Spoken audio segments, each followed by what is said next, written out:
नमस्कार। आज हमारे साथ हैं बिरधी चंद शर्मा जी, और जो किसी नाम के मोहताज नहीं है।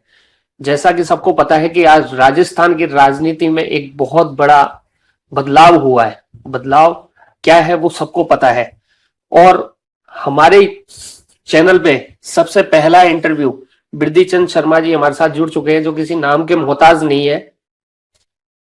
अखिल भारतीय गौड़ हरियाणा गौड़ ब्राह्मण महासभा के राष्ट्रीय अध्यक्ष है, और पिछले कई वर्षों से जो कांग्रेस पार्टी की सेवा में जुटे हुए थे, लेकिन आज 13 सितंबर को इतने सालों की सेवा के बाद एकदम से इन्होंने आज बीजेपी ज्वाइन करी है। भाई साहब, हमारे चैनल में आपका स्वागत है। धन्यवाद विकास जी। तो ऐसा क्या हुआ अचानक से कि आपने कांग्रेस पार्टी छोड़ते हुए बीजेपी ज्वाइन की? देखिए विकास जी, कांग्रेस पार्टी का ये ठीक कहा आपने, बहुत लंबे टाइम से मैं जुड़ा रहा।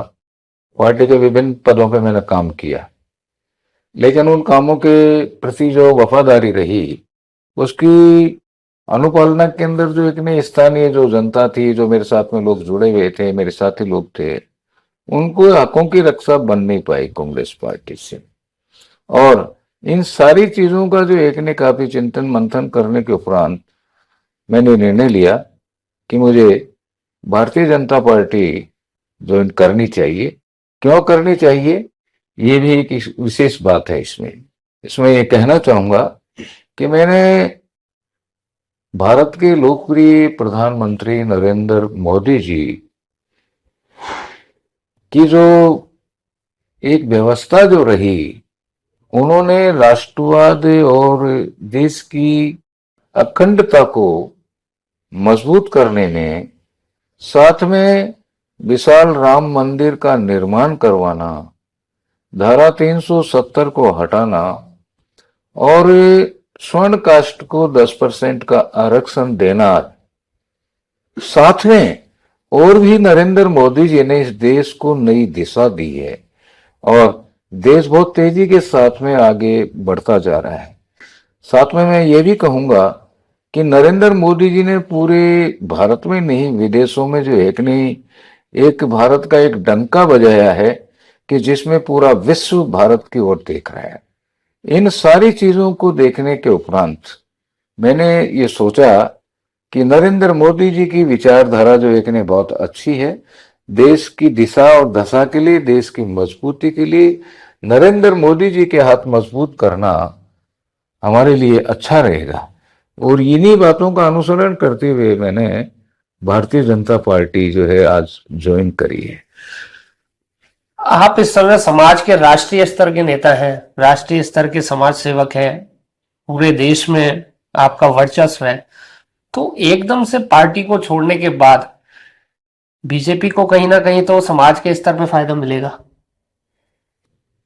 निश्चित रूप से मैं समाज का ऑल इंडिया का अध्यक्ष होने के नाते राजस्थान की 35 विधानसभाओं के अलावा यूपी, एमपी, गुजरात और दिल्ली स्टेट भी जो एक ने मेरे अधीन आती है। राजस्थान में लगभग 10 लाख जो एक ने हरियाणा ब्राह्मण समाज जो एक ने यहाँ रहता है 35 विधानसभा क्षेत्रों में, जहां उनकी संख्या 10,000 से लेके 50,000 तक की है। इन इलाकों के अंदर जो एक ने समाज ने बहुत अच्छी तरह मेरी वर्किंग को देखा है और मुझको अच्छा समझ करके राष्ट्रीय अध्यक्ष बनाया है। अब समाज भी जो है कि नहीं इस ओर देख रहा है, इस विधानसभा चुनाव 2023 के लिए।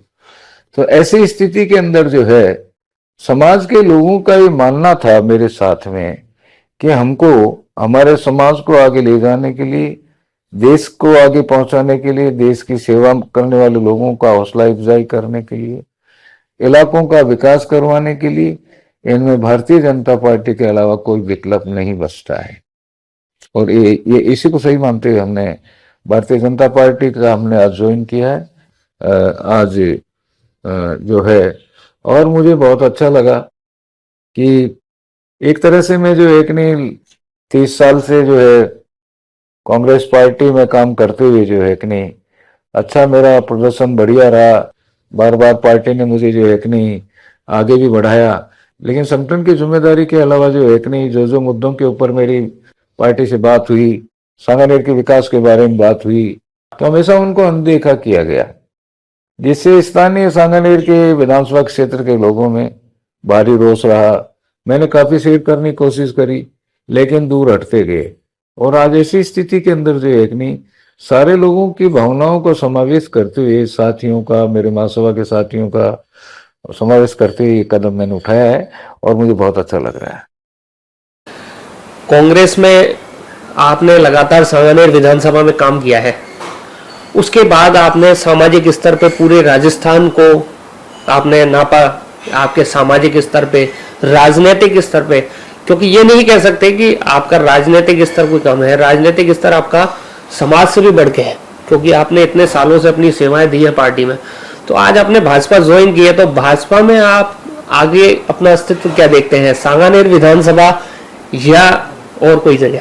ये सबके मन में सबसे बड़ा सवाल है कि सांगानेर विधानसभा एक ब्राह्मण सीट है और बीजेपी ब्राह्मण सीट पे दाव खेलना चाहेगी, ऐसे में आपने ज्वाइन किया भाजपा, तो सबके मन में इस समय जो सवाल है कि वो यही है कि क्या बिरदीचंद शर्मा जी सांगानेर विधानसभा से चुनाव लड़ेंगे?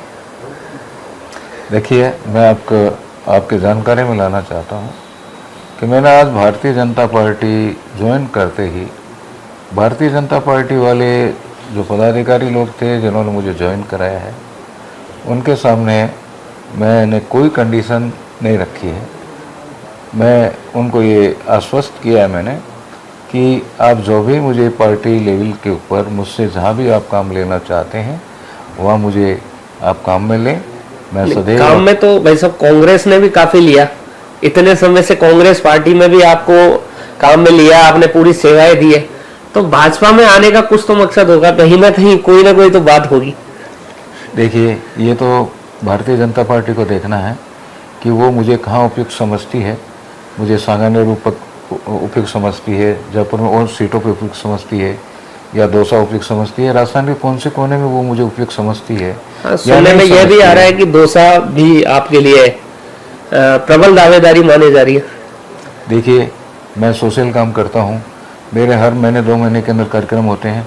अभी 3 तारीख को दौसा में मेरा 5,000 लोगों का कार्यक्रम था, शानदार कार्यक्रम रहा, खूब डिस्प्ले हुआ, खूब उसकी जो एक प्रेस में आई बातें पहुँची। इसके अलावा थानागाजी के अंदर जो 10 तारीख को एक और कार्यक्रम हुआ मेरा 5,000 लोगों का। तो क्या लोगों में ये जो मेरा घूमना फिरना और लोगों के अंदर जो ये जो मेरा संदेश है, उससे हर आदमी ये महसूस करता है कि बिरदीचंद जी हमारे यहाँ सेट हो जाए, वहाँ सेट हो जाए। मैं आपको जयपुर की बात बता रहा हूँ, 24 तारीख को जो जयपुर में 24 सितंबर को एक विशाल गोट प्रतिभा सम्मान समारोह और राजनीतिक सम्मेलन का आयोजन होने जा रहा है। इसमें लगभग 25-30 हज़ार लोग यहाँ भाग लेंगे। अब कल मेरे कार्यक्रम को करने के बाद में जयपुर के लोग ये मानेंगे कि बिरदीचंद जी कौन सी सीट से लड़ेंगे। ये सबके मन में असमंजस वाली स्थिति है कि चुनाव आने से कुछ समय पहले ही इतना बड़ा डिसीजन। हाँ, देखिए, मैं बहुत ही भरोसे के साथ में कह सकता हूँ कि मैं सौदेबाजी नहीं करता। मेरा जो निष्ठा है, मेरी जो व्यवस्था है पिछले लंबे टाइम से कांग्रेस पार्टी के साथ में, कि कोई मैंने इस प्रकार का नहीं किया। मुझे पार्टी ने जो जिम्मेदारी दी उसको बेखूबी मैंने निभाया। अब मैंने भारतीय जनता पार्टी ज्वाइन कर ली।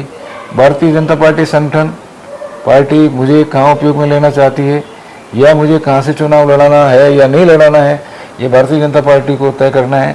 क्योंकि राजस्थान में तो जो मेरी जहाँ तक जानकारी का सवाल है, ये हरियाणा ब्राह्मण समाज नहीं, राजस्थान के जो पूर्व से पश्चिम, उत्तर से दक्षिण, ये कोने जो मैंने खूब नापे 30 साल में, हर आदमी मेरे को जानता है। इसलिए मैं अभी ये कहना मेरे लिए जल्दबाजी होगी कि मुझे कहाँ से चुनाव के लिए मैं मेरी मंशा व्यक्त करूँ, ये थोड़ा सा अभी कहना जल्दबाजी होगी। समय आएगा, हम आपको बताएंगे कि हमें पार्टी कहाँ से आदेश देगी, जहाँ हमें आदेश देगी वहाँ चुनाव लड़ेंगे, नहीं देंगी सेवा करनी है तो। भारतीय जनता पार्टी आरएसएस की विचारधारा पे चलती है और आपने इतने लंबे समय से कांग्रेस में काम किया है, तो किस तरीके से आप मान रहे हैं कि एडजस्ट हो जाएंगे? क्योंकि ये बहुत बड़ा डिसीजन है कि अपने जीवन का जो सबसे बड़ा समय आपने कांग्रेस पार्टी के लिए दिया और बिल्कुल एंड समय पे आके आपने जो डिसीजन लिया है, इसमें कैसे एडजस्ट होंगे?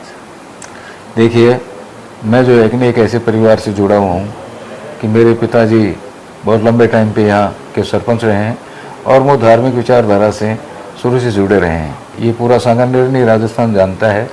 और मेरी खुद की विचारधारा भी जो है कि नहीं, उसमें मैं सामाजिक विचारधारा के साथ में इन सारी चीज़ों का जो है कि नहीं, समाज के हित की मान लीजिए, धर्म की बात मान लीजिए, या देश को आगे बढ़ाने की बात होती है, तो इसमें मुझे कोई कठिनाई नहीं है। आरएसएस से जो है वो अपनी जगह काम कर रहा है, और अगर उनकी विचारधारा जैसे बीजेपी से जुड़ी मेरे ऊपर उतरने की बात लगती है, तो विचारों के अंदर गुण दोष भी मैं शेयर करूंगा और फॉलो करूंगा उसको। सांगानेर विधानसभा सीट, हम फिर घूम के वापस सांगानेर पे आ रहे हैं। आज जो खबर चली है, अब कुछ समय तक ये लगातार खबर चलेगी कि सांगानेर विधानसभा सीट पे आपके बीजेपी ज्वाइन करने के बाद ये बीजेपी का गढ़ माना गया है, ये और मजबूत हो गया है। आपने ठीक कहा विकास जी कि यहाँ की सांगानेर की जो विधानसभा का जो क्षेत्र है, जब इसका परिसीमन हुआ उस समय ही ये जो है कि नहीं, भारतीय जनता पार्टी की सीट के नाम से प्रसिद्ध होती आई। लंबे टाइम से यहाँ भारतीय जनता पार्टी चुनाव जीतती आई है, और जब ये जनसंख्या बढ़ती जा रही है, आज 3.5 लाख मतदाता यहाँ हैं। और दूसरी बात, जो वोटों का अंतर है कांग्रेस और बीजेपी का, वो काफ़ी ज़्यादा है। इसलिए हर आम आदमी ये सोचता है कि ये सीट तो बीजेपी की है। यहाँ स्थानीय लोगों का बहुत लंबे टाइम से संघर्ष करते आए, कांग्रेस पार्टी ने उनके साथ शेयर नहीं किया। वो लोग जो है कि नहीं, एक तरह से टूटे हुए हैं। और इधर भारतीय जनता पार्टी बहुत आक्रामक है देशभक्ति के मामले में, देश को आगे बढ़ाने में। मोदी जी की कार्यशैली से आज मोदी जी के नाम के ऊपर वोट डलते हैं। अभी तक तो दोनों राजनीतिक दल जो है कि नहीं बातें सब करते हैं सीएम का चेहरा कौन होगा, लेकिन भारतीय जनता पार्टी का चेहरा नरेंद्र मोदी जी जो है कि नहीं, 2023 चुनाव राजस्थान विधानसभा में मोदी जी चेहरा होगा। तो इससे साफ जाहिर है कि भारतीय जनता पार्टी ज़्यादा मजबूत दिखती नजर आ रही है। आपके साथ आज कितने लोगों ने भाजपा ज्वाइन की, या आने वाले समय में हम मानते हैं कि कितने लोग आपके साथ और जुड़ेंगे? आज लगभग 1000 लोगों ने मेरे साथ में भारतीय जनता पार्टी कार्यालय में जाकर के मुझे सदस्यता ग्रहण करवाई है, और वो भी बीजेपी की विचारधारा से जुड़े हैं। आने वाले समय में जब मैं इलाकों में जाऊंगा, जब हम मुझे उम्मीद है कि मेरे साथ में जो जुड़े हुए लोग हैं वो निश्चित रूप से भारतीय जनता पार्टी को सपोर्ट करेंगे। भारतीय जनता पार्टी से जुड़ने के बाद, और हम आपको फिर से एक बार बधाई देते हैं कि आपने अगर ये डिसीजन लिया है तो कुछ सोच समझ के लिया है। आपको फिर से बहुत बहुत बधाई। और केवल हम हमारे चैनल के माध्यम से हम आपसे इस समय का आज का जो है आखिरी सवाल है कि आप क्या मैसेज देना चाह रहे हैं? मेरे आज भारतीय जनता पार्टी ज्वाइन करने के उपरांत मैं आपके चैनल के माध्यम से कहना चाहूँगा कि मेरी पृष्ठभूमि जो है सेवा की रही है, और भारतीय जनता पार्टी के माध्यम से हमें बड़ा खुल करके जो है कि नहीं, देश, प्रदेश और इलाकों में एक अच्छा सेवा का मौका मुझे मिलेगा, तो मैं लोगों के कल्याणकारी कामों में भागीदारी जोड़ूंगा, और जिन लोगों के काम रुके पड़े हैं उसको मैं इस बीजेपी के माध्यम से आगे पूरा करूंगा। सांगानेर की भी बहुत सारी ज्वलंत समस्याएं हैं जिनकी पूर्ति नहीं हो पाई है, जिनको आने वाले समय में चुनौती जरूर है, लेकिन ये निश्चित है कि हम भारतीय जनता पार्टी के इसके ऊपर हम पूरा कर पाएंगे। तो आज के हमारे इस प्रोग्राम में थे, हमारे रूबरू कार्यक्रम में थे बिरदी चंद शर्मा जी, जो किसी नाम के मोहताज नहीं है। आज उन्होंने भाजपा ज्वाइन की है, और जो उनके मन के जो भाव थे, जो उनके विचार थे, वो सारे हमारे चैनल के माध्यम से उन्होंने सामने रखे हैं। और हमारे चैनल से आप जुड़े रहिए और हमारे चैनल को सब्सक्राइब जरूर करें। अब होगी, क्योंकि चुनावी माहौल शुरू हो गया है और कई मुद्दों पे बात होगी। जुड़े रहिए दिशा संदेश मीडिया के साथ।